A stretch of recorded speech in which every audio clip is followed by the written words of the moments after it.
مومن پر واجب ہے اقصیٰ کا تحفظ کرنا۔ السلام علیکم ناظرین، جہان علم کا آج کا منی ولاگ غزہ اور فلسطین کے مظلوم اور معصوم بچوں، بوڑھوں اور عورتوں کے نام مدرسہ دارالفلاح پیڑ فتحال اور بیت العلم پبلک اسکول پیڑ فتحال کے ننھے منھے طلباء نے فلسطین کے ساتھ اظہار یکجہتی کے لیے ریلی کا انعقاد کیا۔ اس موقع پر فلسطینی عوام کے ساتھ اظہار یکجہتی کے لیے ایک پرامن ریلی نکالی گئی۔ اس موقع پر محترم جناب مفتی نور محمد صاحب نے خطاب کیا اور غزہ میں جاری ظلم و ستم پر طلباء کو آگاہی دی۔ انہوں نے فرمایا ہے کہ یکم رمضان سے لے کر اب تک اہل غزہ تک امداد پہنچنے میں سخت مشکلات پیش آ رہی ہیں۔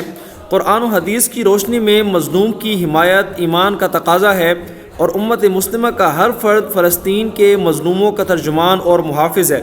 انہوں نے اسرائیلی جارحیت کی شدید الفاظ میں مذمت کی اور کہا کہ یہ وقت صرف بیانات دینے کا نہیں بلکہ عملی اقدامات اور امت کے اتحاد کا ہے۔ مفتی صاحب نے ضلع تلگنگ میں تمام ایڈورٹائزمنٹ بورڈز پر اسرائیلی مصنوعات جیسے 7 اپ، پیپسی، کوک وغیرہ کی تشہیر نہ کرنے کی اپیل بھی کی اور انجمن تاجران سے گزارش کی ہے کہ غیرت ایمانی کا مظاہرہ کرتے ہوئے تمام اسرائیلی پروڈکٹ کا مکمل بائیکاٹ کر کے پاکستانی پروڈکٹ کی خرید و فروخت کو یقینی بنائیں۔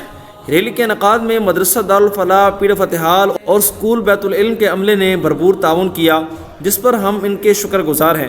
اللہ پاک ارض مقدس کو ظالموں سے نجات دلوائے اور فلسطین کے مظلوموں کو فتح نصیب فرمائے، آمین یا رب العالمین۔